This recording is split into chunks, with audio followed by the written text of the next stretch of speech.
just to finish up with a couple of the challenges, um, the what's further complicating the situation for implementing interprofessional collaborative practice is that there are, we talked about, I think, briefly in the last one, the different hospital and physician relationships. So you can have hospital owned physician practices.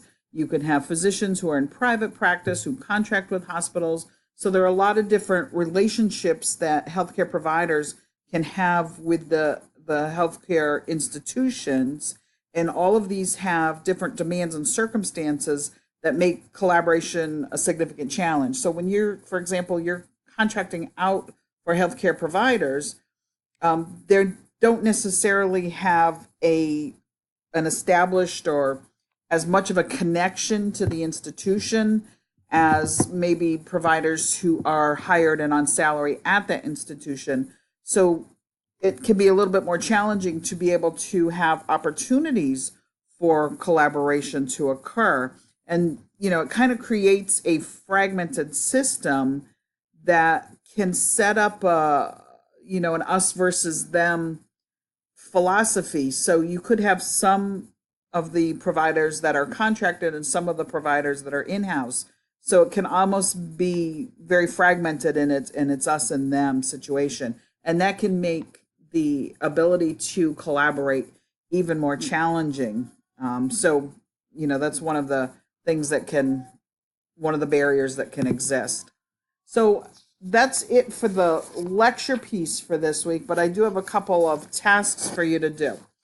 First is, I'm not having you read the original document of the core competencies. That was done in 2011. They did a 2016 update. So 5 years into the core competencies, they did an update, and it gives a general overview of the core competencies. I don't think you need to read them in detail in the original document, but the update provides a nice brief overview. So you can access that via this link. And then I have a couple of videos that I want you to watch regarding interprofessional collaboration. The first one's kind of a funny mock team meeting when you don't have collaboration and missed opportunities for collaboration.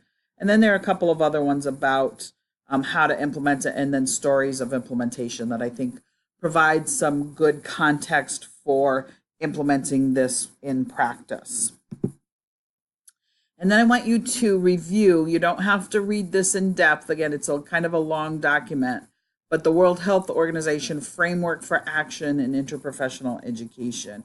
I think that's a really nice overview of what's happening and how we can implement interprofessional practice in practice. And then I've posted the Bosch and Mansell article on Plato. I want you to read that.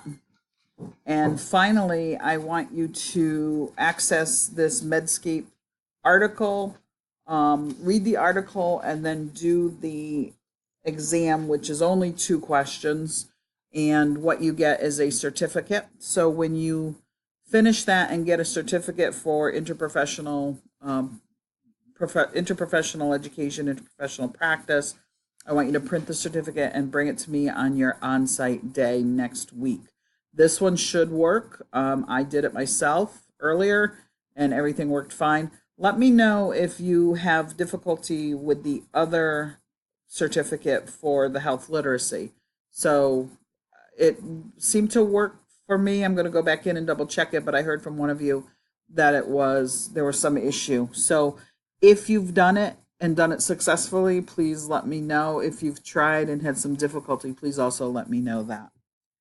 So those are your tasks for this week. I look forward to seeing you at the on-site next.